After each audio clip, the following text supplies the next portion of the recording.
Sir Bankim Chandra ചാറ്റർജിയുടെ Vande Mataram അത് കഴിഞ്ഞ ദിവസം 150-ാം വാർഷികാഘോഷ ചടങ്ങൊക്കെ സംഘടിപ്പിച്ചു. ഇന്ത്യൻ പ്രധാനമന്ത്രി നരേന്ദ്രമോദി അതിൽ പങ്കെടുത്തു.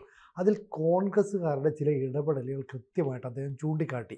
അതായത് ഇന്ത്യ വിഭജനത്തിന് പോലും കാരണമായത് കോൺഗ്രസിൻ്റെ അത്തരം ചില ഇടപെടലുകളാണ്. എന്ത് സാർ അത് കൃത്യമായിട്ട് പറഞ്ഞു കഴിഞ്ഞാൽ? അതായത് വന്ദേ മാതരത്തിനെ കോൺഗ്രസ് വെട്ടിമുറിച്ചു.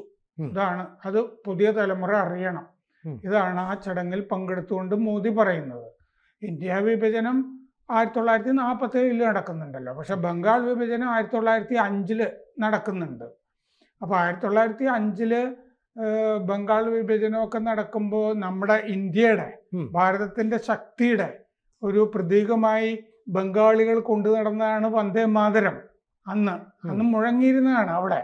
പക്ഷെ 1905 ശേഷം 1937 ഒക്കെ ആവുമ്പോൾ കോൺഗ്രസ് ഈ വന്ദേ മാതരത്തിന്റെ ഈ 1905 കാലത്തൊക്കെ വന്ദേ മാതരം മൊത്തം പാടുന്നുണ്ടല്ലോ ബംഗാളികള്. 5 സ്റ്റാൻസ ഉണ്ടത്, 5 ഖണ്ഡികകൾ അല്ലേ. അതിൽ ആദ്യത്തെ 2 മാത്രം എടുത്തിട്ട് ബാക്കി 3 കളയാണ് കോൺഗ്രസ് സമ്മേളനങ്ങളിൽ കോൺഗ്രസ് ചെയ്തുകൊണ്ടിരുന്നത്. മുസ്ലിം പ്രീണനത്തിന് വേണ്ടിയിട്ട് മുസ്ലിങ്ങൾ പറഞ്ഞു, ഈ മാതാവിനെ വന്ദിക്കുന്ന പരിപാടിയൊന്നും നമുക്കില്ല, നമ്മൾ അള്ളാഹുവിനെ മാത്രമേ വന്ദിക്കുള്ളൂ, വേറെ ആളുകളെ വന്ദിക്കുന്ന പരിപാടി ഇല്ല. അപ്പോൾ ആ മുസ്ലിം പ്രീണനത്തിന് വേണ്ടിയിട്ടാണ് കോൺഗ്രസ് ഇത് ചെയ്തത്. അപ്പോൾ മോദി പറഞ്ഞത് കോൺഗ്രസ് അങ്ങനെ ചെയ്തുകൊണ്ട് വിഭജനത്തിൻ്റെ വിത്ത് 1937 തന്നെ വിതച്ചു. ഈ വിഘടന മനസ്സ് ഇന്നും നമുക്ക് വെല്ലുവിളിയാണ് എന്ന് പറഞ്ഞു. അത് മോദി പറയാനുള്ള കാര്യം എന്താ? കാരണം തലേന്ന് മറ്റേ രാഹുൽ ഗാന്ധി ഹരിയാനയിലെ വോട്ട് ചൊറി പത്രസമ്മേളനമൊക്കെ നടത്തിയിരുന്നു. ഇപ്പോഴും ഉണ്ട് ദേശവിരുദ്ധര് എന്നാണ് മോദി ഉദ്ദേശിക്കുന്നത്. അപ്പോൾ ഈ മോദി പറഞ്ഞു വന്ദേ മാതരം സ്വാതന്ത്ര്യ സമരത്തിന്റെ ശബ്ദമായിരുന്നു, ഓരോ ഇന്ത്യക്കാരൻ്റെയും വികാരമാണ് അതിലുണ്ടായിരുന്നത്. നിർഭാഗ്യവശാൽ 1937 അതിൻ്റെ ചില ഖണ്ഡികകൾ, ശ്ലോകങ്ങൾ, അതിൻ്റെ ആത്മാവിൻ്റെ ഭാഗം കോൺഗ്രസ് നീക്കിക്കളഞ്ഞു. എന്ന് പറഞ്ഞാൽ ദുർഗയെ പ്രകീർത്തിക്കുന്ന ഭാഗമാണല്ലോ 3 ശ്ലോകങ്ങൾ ഈ നീക്കുന്നത്, 3 ഖണ്ഡികകൾ നീക്കുന്നത്. അതിൻ്റെ വിഭജനം ഇന്ത്യയിൽ വിഭജന വിത്തുകൾ പാകി. ഇന്നത്തെ തലമുറ കോൺഗ്രസ് ആ മഹാമന്ത്രത്തിനോട് കാട്ടിയ നീതികേട് അറിയണം. രാഷ്ട്ര നിർമ്മാണ മഹാമന്ത്രം ആണ് അത്. ഈ വിഘടന മനസ്സ് ഇന്നും വെല്ലുവിളിയാണ്. ശത്രു നമ്മുടെ സുരക്ഷയും അന്തസ്സും ഭീകരത കൊണ്ട് ആക്രമിച്ചപ്പോൾ ദുർഗയുടെ രൂപം നാം എടുത്തത് ലോകം കണ്ടു. ഓപ്പറേഷൻ സിന്ദൂറിനെ ഉദ്ദേശിച്ചിട്ടാണ് പറഞ്ഞത്. നമ്മൾ ദുർഗയുടെ രൂപം എടുക്കുന്നു എന്നുള്ളതാണല്ലോ വന്ദേ മാതരത്തിലും ഈ കോൺഗ്രസ് തട്ടിക്കളഞ്ഞ ഭാഗങ്ങളിൽ പറഞ്ഞുകൊണ്ടിരിക്കുന്നത്. ഒരു കാലത്ത് മോദി പറഞ്ഞു ഇന്ത്യ ആഗോള GDPയുടെ 4/1 ഇന്ത്യയുടേതായിരുന്നു. ഇന്ത്യയുടെ വരുമാനം വളരെ വലുതായിരുന്നു. ബങ്കിം ചന്ദ്ര ചാറ്റർജി വന്ദേ മാതരം എഴുതുമ്പോൾ ആ സുവർണകാലം പോയിരുന്നു. വിദേശ അധിനിവേശം, കൊളോണിയൽ ചൂഷണം, ദാരിദ്ര്യം, വിശപ്പ്, ഇതൊക്കെ ആണ് ആ കാലത്ത് ബങ്കിം ചന്ദ്ര ചാറ്റർജി കണ്ടത്. എത്ര വെല്ലുവിളി വന്നാലും ആ സുവർണകാലത്തേക്ക് മടങ്ങുമെന്ന് ബങ്കിം ചന്ദ്ര ചാറ്റർജി അതിനാൽ നമ്മൾ മടങ്ങണമെന്ന് ആഹ്വാനം ചെയ്തു. അതാണ് വന്ദേ മാതരം. മാതാവിനെ വന്ദിക്കുന്നു, രാഷ്ട്രമാതാവിനെ വന്ദിക്കുന്നു എന്ന് പറയുന്നത്. ഇന്ത്യ ഒരു പിന്നാക്ക രാജ്യമാണ്, ദരിദ്ര രാജ്യമാണ് എന്ന് ഒക്കെയുള്ള ബ്രിട്ടീഷ് ആഖ്യാനത്തെ വെല്ലുവിളിച്ച മഹാമന്ത്രമാണ് വന്ദേ മാതരം. അപ്പോൾ ഇത് നമ്മൾ 1 കൊല്ലം ഇനി കൊണ്ടാടുന്നുണ്ട് വന്ദേ മാതരം.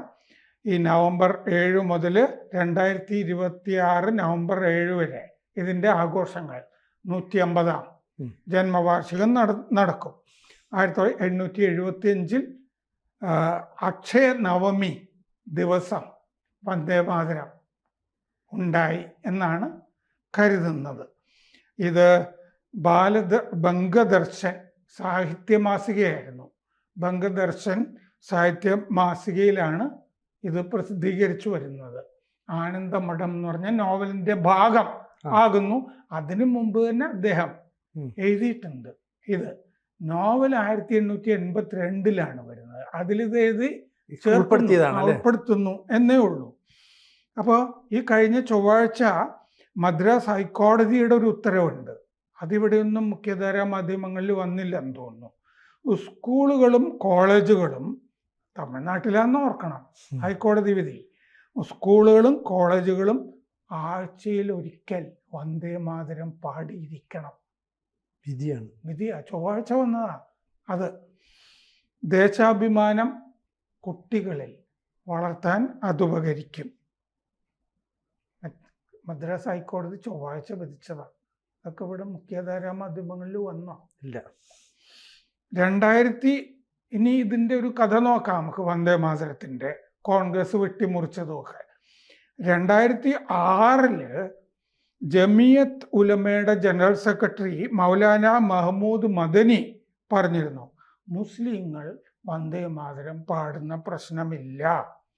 2009 വന്ദേ മാതരത്തിനെതിരെ ഉത്തർപ്രദേശിലെ ദിയോബന്ദിന്റെ ഫത്വയും ഇറങ്ങിയിരുന്നു. അപ്പൊ ആനന്ദമഠം 1882 ബംഗം ചന്ദ്ര ചാറ്റർജിയുടെ നോവല്. അത് അവിടെ ഈ മങ്ക് റെബല്യൻ, സന്യാസി കലാപം, ബ്രിട്ടീഷുകാർക്കെതിരെ നാഗാ സന്യാസിമാരുടെയും ബംഗാളിലെ സന്യാസിമാരുടെയൊക്കെ കലാപം നടന്നിരുന്നല്ലോ. അതിൻ്റെ പശ്ചാത്തലത്തിൽ എഴുതിയിരിക്കുന്ന നോവലാണ് ഈ ആനന്ദമഠം. ഈ വന്ദേ മാതരത്തിൻ്റെയൊക്കെ ചരിത്രം തനിയ സർക്കാർ എഴുതിയിട്ടുണ്ട്. ബർത്ത് ഓഫ് എ ഗോഡസ് എന്ന് പറഞ്ഞ പുസ്തകം. അതിൽ ഇതിൻ്റെ ചരിത്രം പറയുന്നുണ്ട്. 1896 ഇത് കോൺഗ്രസ് സമ്മേളനത്തിൽ ആദ്യം പാടുന്നത് രവീന്ദ്രനാഥ് ടാഗോർ. അതാണ് ടാഗോർ പാടി എന്ന് പറഞ്ഞത്. ടാഗോർ പാടിയത് കോൺഗ്രസ് സമ്മേളനത്തിൽ. 1905 ബംഗാൾ വിഭജനം നടക്കുന്നു. പിന്നീട് അത് റദ്ദാക്കുന്നൊക്കെ ഉണ്ട്. അക്കാലത്തും ബംഗാളികൾ പാടിയിരുന്നു ഇത്.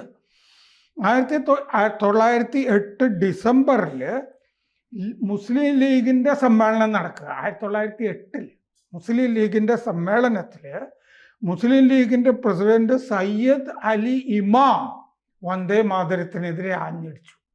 ഇങ്ങനെയാണ് മുസ്ലിങ്ങൾ വന്ദേ മാതരത്തിനെതിരെ ആദ്യമായിട്ട് വരുന്നത്. വന്ദേ മാതരം, രാഖി, ഇതൊക്കെ വർഗീയമാണ്, നമുക്ക് നിരാശ മാത്രം പ്രദാനം ചെയ്യുന്നതാണ്, ഹിന്ദു ദേശീയതയുടെ ഭാഗമാണ്. ഈ ലീഗിൻ്റെ പ്രസിഡന്റ് പറഞ്ഞതാ. ഇതാണ് ഈ മാർക്സിസ്റ്റുകൾ ഇപ്പോൾ പറഞ്ഞുകൊണ്ടിരിക്കുന്നത്.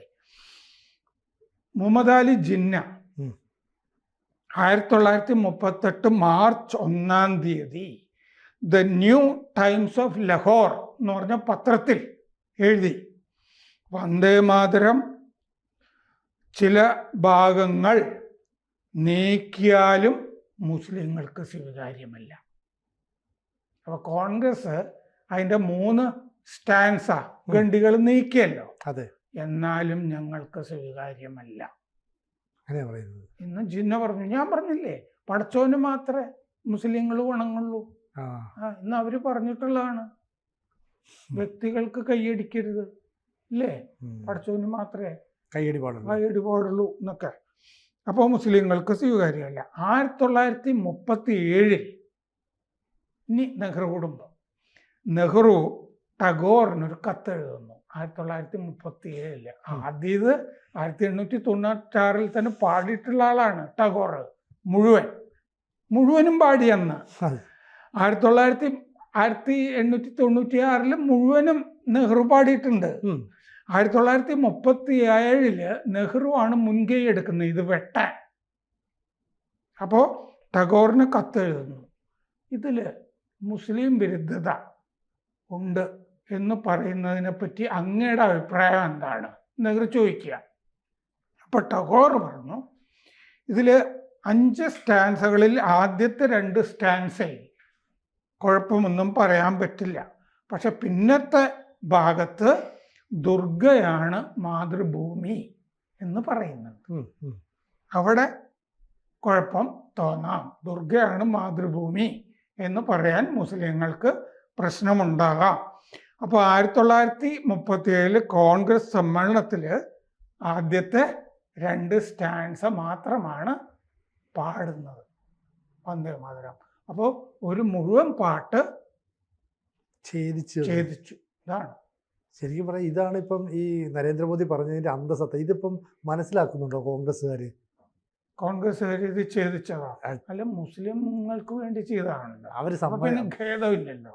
നെഹ്റു കുടുംബം മറ്റേ പരമ്പരാഗതമായിട്ട് അവര് തലമുറകളായിട്ട് കാബൂളിൽ പോയിട്ടേ മറ്റേ ഖബറിടത്തിലൊക്കെ ഗസ്നിയുടെ അല്ലേ മറ്റേ ഖബറിടത്തിൽ പ്രാർത്ഥിക്കുന്നില്ലേ, തലകുലിക്കുന്നൊക്കെ ഉണ്ടല്ലോ, നമ്മുടെ സോമനാഥ ക്ഷേത്രമൊക്കെ ആക്രമിച്ച്. അപ്പോ 1939 ജൂലൈയില് ഹരിജനില് ഗാന്ധിയും ഈ വെട്ടിമുറിക്കുന്നതിനൊക്കെ അനുകൂലമായിരുന്നു. ഗാന്ധി ഹരിജനിൽ എഴുതി, ആദ്യമൊക്കെ വന്ദേമാതരത്തിൽ കുഴപ്പമുണ്ടായിരുന്നില്ല, ഇന്നത്തെ കാലഘട്ടം മോശമാണ്. ഗാന്ധി ഹരിജനിൽ എഴുതിയതാ. കുറച്ച് നീണ്ട വാചകങ്ങളാണ്, ഞാൻ അതിലെ പ്രധാനപ്പെട്ട 2 വാചകങ്ങൾ ആണ് ഈ പറഞ്ഞത്. 1951 നമ്മുടെ ഭരണഘടനാ നിയമനിർമ്മാണ സഭ ഈ ജനഗണമനയ്ക്കൊപ്പം വന്ദേമാതരത്തിനും ദേശീയ ഗാന പദവി കൊടുത്തു. അപ്പൊ നമ്മുടെ ദേശീയ ഗാനം തന്നെയാണ് വന്ദേമാതരം. പക്ഷെ വന്ദേമാതരം പാടുമ്പോൾ എല്ലാവരും ഓർക്കേണ്ടത് സുജലാം സുഫലാം മലയജസീതളാം സസ്യശ്യാമളാം മാതരം വന്ദേമാതരം. അവിടം കൊണ്ട് തീരുന്നില്ലത്. നമ്മുടെ രാജ്യം ഭാരതം ദുർഗയാണ് എന്ന് പറയുന്ന 3 ഭാഗങ്ങൾ കൂടി അതിൻ്റെ അകത്ത് ഉണ്ട്. ഇത് 1937 നെഹ്റു കുടുംബം ഗാന്ധിയുടെ അനുവാദത്തോടു കൂടി ഛേദിച്ചതാണ്. അത് നമ്മൾ ഈ ഒരു കൊല്ലവും ഈ വന്ദേമാതരം പൂർണ്ണമായിട്ട് ചൊല്ലുമ്പോൾ നമുക്ക് ഓർമ്മ വേണം. ആ കുടുംബത്തിൽ ജനിച്ചവനാണ് രാഹുൽ ഗാന്ധി. അവനിൽ നിന്ന് നമുക്ക് കൂടുതലായിട്ടൊന്നും പ്രതീക്ഷിക്കാനില്ല.